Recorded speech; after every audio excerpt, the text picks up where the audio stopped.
तो चलिए स्टार्ट करते हैं आज की कहानी को। पहला क्वेश्चन क्या कह रहा है कि find the zero of the following quadratic polynomials and verify the relationship between the zeros and the coefficient. सर्वप्रथम हमें गिवन पॉलिनोमियल की जीरोज फाइंड करनी है, देन उसके बाद वेरीफाई करना है उनके जीरोज और कोफिशिएंट के बीच का रिलेशन। ठीक है दोस्तों, तो सबसे पहले जीरो फाइंड करने के लिए हम इस गिवन पॉलिनोमियल का फैक्टर फाइंड करेंगे। तो फैक्टर फाइंड करने के लिए हम आपको क्या बताए हैं कि जो पॉलिनोमियल गिवन रहता है उसको जीरो के इक्वल कर दीजिए, उसको जीरो के इक्वल कर दीजिए। ठीक है दोस्तों, यहाँ पे जब जीरो के इक्वल हो जाएगा तो अब इसका फैक्टर करेंगे। इसका क्या करेंगे? फैक्टर करेंगे। तो जब इसका फैक्टर करेंगे तो बताइए यहाँ पे क्या है? 8 है और यहाँ पे क्या है? 1 है। ठीक है, 8 और 1 का जब मल्टीप्लाई करेंगे तो 8 आएगा। 8 को 2 पार्ट्स में ब्रेक करेंगे कि माइनस करने पे कितना है, यहाँ पे माइनस करने पे 2 है। तो यहाँ पे सिंप्लीफाई क्या हो जाएगा बताइए? 4 minus 2 into x minus 8 is equal to 0। ठीक है, समझ में आ रहा है ना आप लोगों को? देखिए यहाँ पे एक्स स्क्वायर माइनस का मल्टीप्लाई इधर से करिए, एक्स का मल्टीप्लाई इधर से करिए। तो 4 का एक्स में करेंगे तो 4x हो जाएगा, इस माइनस का इस माइनस में करेंगे तो प्लस हो जाएगा, और एक्स का 2 में करेंगे तो 2x minus 8 is equal to 0। समझ में आ रहा है आपको? ठीक है, अब क्या करेंगे? पेयर बनाएंगे। पेयर बनाने के बाद हम लोग कॉमन लेंगे, तो जो कॉमन रहेगा उसको हम बाहर निकाल लेंगे। उसके बाद हम लोग क्या करेंगे? उसके बाद हम फिर इस ब्रैकेट को बाहर निकालेंगे। तो यहाँ से x माइनस 4 हो जाएगा और यहाँ क्या बचेगा? x plus 2 is equal to 0। ठीक है, तो ये तो चीज़ हो गई। हम लोग क्या जानते हैं कि दो नंबर्स का मल्टीप्लाई अगर 0 है, गुणनफल 0 है, तो या तो पहली संख्या 0 के इक्वल होगी या तो दूसरी संख्या 0 के इक्वल होगी। ठीक है दोस्तों, तो बताइए यहाँ से x की वैल्यू निकल के क्या आएगी? प्लस के 4 निकल के आएगी, और यहाँ से x की वैल्यू क्या निकल के आएगी? माइनस के 2 निकल के आएगी। ठीक है, तो देखिए एक क्वाड्रेटिक पॉलिनोमियल है, इसकी डिग्री कितनी है? 2 है, इसलिए इसके दो x के वैल्यू निकल के आए हैं। तो जो पहला निकल के आता है उसको अल्फा बोलते हैं, जो दूसरा निकल के आता है उसे हम बीटा बोलते हैं। तो यहाँ से जीरोस कितने हो गए? यहाँ से लिखेंगे हेंस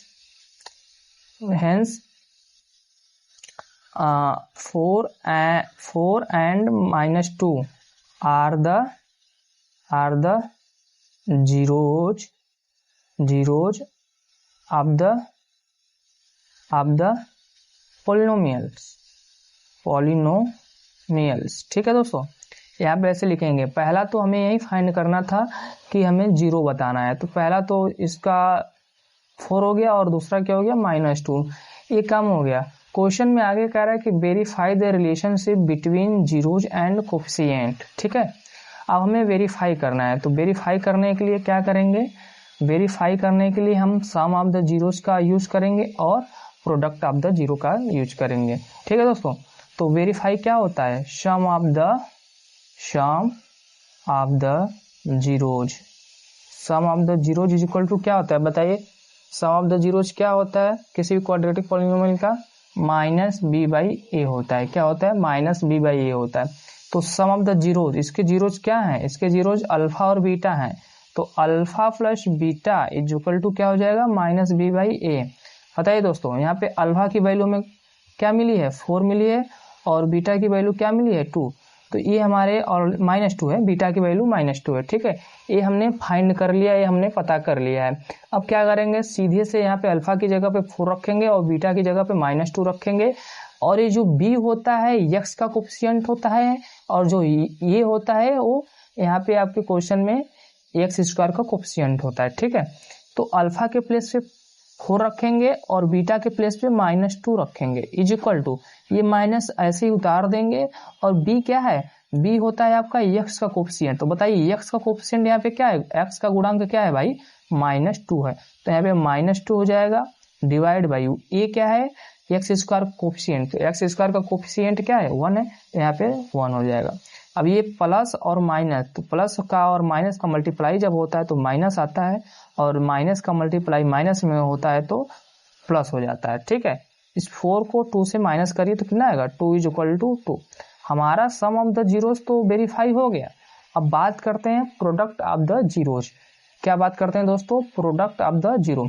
तो बताइए प्रोडक्ट ऑफ द जीरोज क्या होता है? प्रोडक्ट ऑफ द जीरोज क्या होता है? प्रोडक्ट ऑफ द जीरो होता है आपका C/A। क्या होता है? C/A। तो product of the zero C/A होता है। तो चलिए प्रोडक्ट ऑफ द जीरो का फार्मूला यूज करते हैं। C/A हो जाएगा alpha into beta is equal to C/A हो जाएगा। अल्फा की प्लेस पे क्या रखेंगे 4 और बीटा के प्लेस पे -2। और यहाँ बताइए C क्या है? कांस्टेंट है। तो C कांस्टेंट, यहाँ देखिए क्वेश्चन में क्या है कांस्टेंट? -8 और A की वैल्यू आपको पता है ऑलरेडी 1 है। ठीक है, अब 4 का मल्टीप्लाई 2 में करिए तो क्या हो जाएगा? -8 हो जाएगा और यहाँ से -8 आ जाएगा। तो देखिए दोस्तों दोनों साइड इक्वल आ रहा है, दोनों साइड इक्वल आ रहा है, इधर -8 और इधर भी -8 है। तो इसका मतलब क्या? हमारा सम ऑफ द जीरो भी सही आ रहा है और प्रोडक्ट ऑफ द जीरो भी सही आ रहा है। ठीक है, तो यही हमसे पूछता है पूरे ओवरऑल क्वेश्चन में, हमसे यही कहता है कि आप पहले तो अल्फा बीटा पता करिए क्या है, अल्फा बीटा पता करने के बाद वेरीफाई करिए सम ऑफ द जीरोज से और प्रोडक्ट ऑफ द जीरोज से। ठीक है, तो क्वेश्चन हमें गिवन रहेगा और उसमें हमें पता करना रहेगा कि x की कितनी वैल्यू आएगी। जो वैल्यू आएगी उसको अल्फा बीटा मान लेंगे, जो मानने के बाद हम लोग ये सीधे से काम करेंगे। ठीक है, और नेक्स्ट क्वेश्चन की बात करते हैं, क्वेश्चन नंबर 2। तो क्वेश्चन नंबर 2 दोस्तों है क्या आपका? एनसीईआरटी का क्वेश्चन नंबर 2 2.2 का क्वेश्चन नंबर 1 का क्वेश्चन 2 क्या है? 4s² - 4s + 1 ये हमारा क्वेश्चन गिवन है। ठीक है दोस्तों, ये हमारा क्वेश्चन आपको गिवन है। तो इसका पहले फैक्टर करेंगे। फैक्टर करने के लिए आपको मैं बताया हूं कि इसका हम लोग जीरो के इक्वल कर देंगे। जब जीरो के इक्वल करेंगे तो क्या हो जाएगा? ये हो जाएगा। अब इसका फैक्टर चलिए करिए। तो यहाँ पे 4 है, यहाँ पे 1 है, 4 का 1 में मल्टीप्लाई करिए 4 आएगा।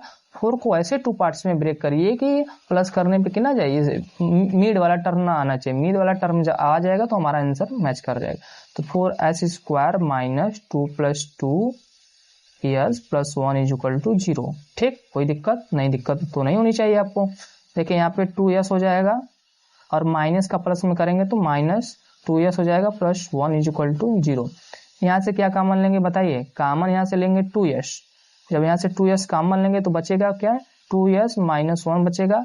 यहाँ से कुछ कॉमन नहीं तो 1, जब कुछ कॉमन नहीं होता तो 1 आप निकाल लीजिए, ये बचेगा। समझ में आ रहा होगा? फैक्टराइजेशन तो आप लोग को आ ही रहा होगा, फैक्टराइजेशन सीखिए, नहीं आ रहा है तो ठीक है, नहीं तो दिक्कत होगा आगे। ये कॉमन हो जाएगा आपका, यहाँ से बचेगा आपका ये 2s - 1 इज इक्वल टू 0। ठीक है, अब देखिए फिर वही काम करिए, 2s - 1 इज इक्वल टू 0 हो जाएगा, फिर 2s - 1 इज इक्वल टू 0। यहाँ से s की वैल्यू आपकी क्या निकल के आएगी? 1/2 निकल के आएगी। यहाँ से s की वैल्यू क्या निकल के आएगी? 1/2 निकल के आएगी। अगर जो पहली वैल्यू आती है उसी को हम लोग क्या बोलते हैं? अल्फा बोलते हैं, और जो दूसरी वैल्यू आती है उसी को हम लोग क्या बोलते हैं? बीटा बोलते हैं। दूसरी जो वैल्यू आती है उसे हम लोग क्या बोलते हैं? बीटा बोलते हैं। ठीक है, आपको समझ में आ रहा होगा कि बात क्या हो रहा है। ठीक, फिर वही वेरीफाई करने के लिए हमें क्या करना होगा? वेरीफाई करने के लिए अल्फा प्लस बीटा करना होगा। तो अल्फा प्लस बीटा होता है आपका -b/a।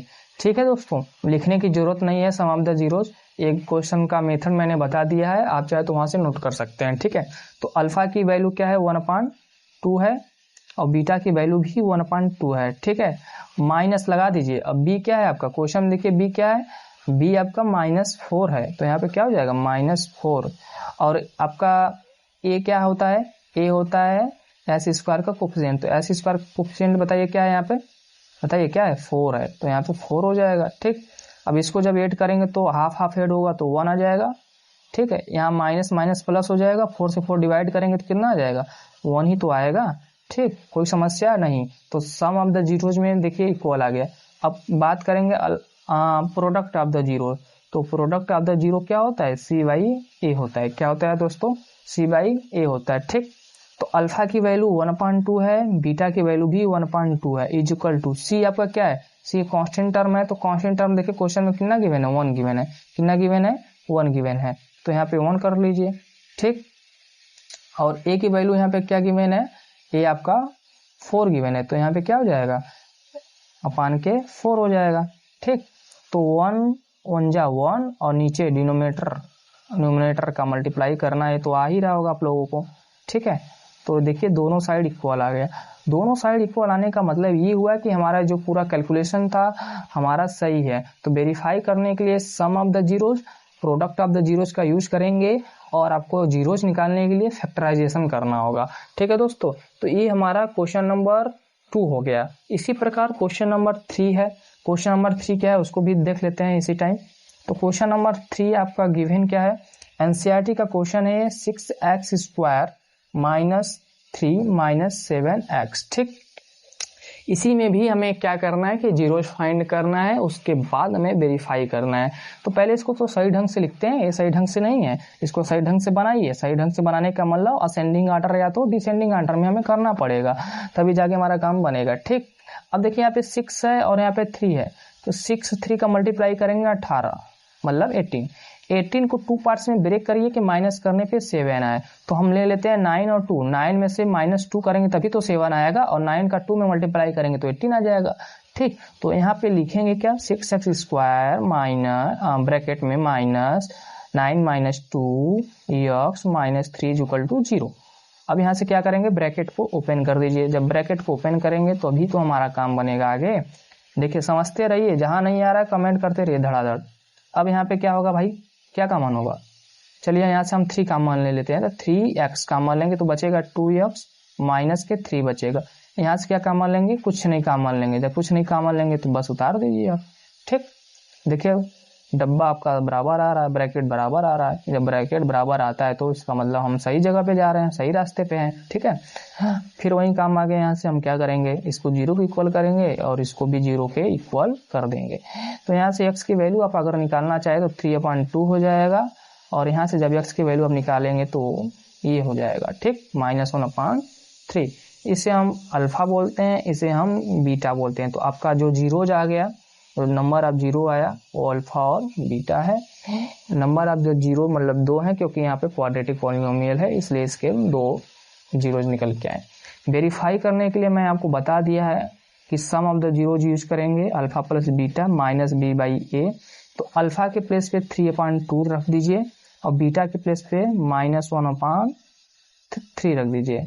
और देखिए माइनस तो लगाइए, माइनस क्वेश्चन का गिवन नहीं है, ये माइनस आपके फार्मूले का गिवन है। तो माइनस हो जाएगा b आपका, देखिए यहाँ पे क्या है, x का कोफिशिएंट। तो x का कोफिशिएंट क्या है, -7 गिवन है। ठीक है दोस्तों, डिवाइड बाई a क्या है, a आपका x² का कोफिशिएंट है। तो x² का कोफिशिएंट क्या है, 6 है, तो यहाँ पे 6 कर दीजिए। ठीक, अब इसको थोड़ा सा गेम खेलिए, यहाँ पे प्लस माइनस है तो इसको माइनस करना पड़ेगा दोस्तों। ठीक है, ये माइनस माइनस क्या हो जाएगा आपका, +7/6 हो जाएगा। अब हमें क्रॉस मल्टीप्लाई करके इसको सॉल्व कर लेना है। तो 3 का 3 में करेंगे तो 9 हो जाएगा, 2 का 1 में करेंगे तो 2, और नीचे 3 2 जा 6 हो जाएगा। तो यहाँ पे 7/6 उतार दीजिए। 9 में से 2 माइनस करेंगे तो कितना आएगा बताइए, 9 में से 2 माइनस करेंगे तो आपका कितना आएगा, 7/6 इज इक्वल टू 7/6। देखिए सम ऑफ द जीरो तो वेरीफाई हो गया, दोनों साइड इक्वल आ गया। ठीक है, सम ऑफ द जीरो तो वेरीफाई हो गया, दोनों साइड इक्वल आ गया। अब इसी के बाद हम लोग बात करते हैं अल्फा इंटू बीटा। मतलब अल्फा इंटू बीटा क्या है, प्रोडक्ट ऑफ द जीरो। तो जब प्रोडक्ट ऑफ द जीरो करेंगे तो c/a आना चाहिए। तो अल्फा की प्लेस पे 3/2, बीटा के प्लेस पे 1/3। माइनस लगाना नहीं भूलेंगे, नहीं तो हमारा गड़बड़ हो जाएगा।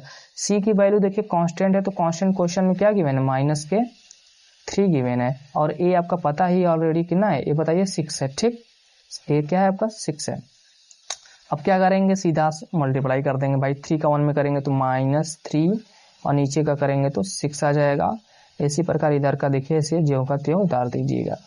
तो ये देखने के बाद, इतना करने के बाद आपको समझ में आ रहा है कि हमें कुछ करना नहीं है। ये छोटा क्वेश्चन है, बहुत ही छोटा क्वेश्चन है। आपको क्वेश्चन ऐसे दे दिया गया, कहेगा कि इसका हमें शून्यक बताइए और इनके गुणांकों तथा शून्यकों के बीच सत्यता की जांच कीजिए, मतलब वेरीफाई करिए। तो सबसे पहले आप फैक्टर करिए। फैक्टर करने के बाद आप देखेंगे कि x की 2 वैल्यू आएगी। पहला वैल्यू अल्फा मानेंगे, दूसरा वैल्यू बीटा मानेंगे। फिर वेरीफाई करने के लिए कहेंगे कि sum of the zeros is equal to this क्या है, x का कोफिशिएंट है, और नीचे क्या है भैया, x² का कोफिशिएंट है। तो इतना आप करने के बाद देखेंगे अगर दोनों हमारा मिलजुल रहा है, सेम आ रहा है। सेम आने का मतलब क्या है कि अल्फा प्लस बीटा वेरीफाई हो जा रहा है और अल्फा इंटू बीटा भी वेरीफाई हो जा रहा है। तब हम हमारा आंसर फाइनल सही माना जाएगा। ठीक।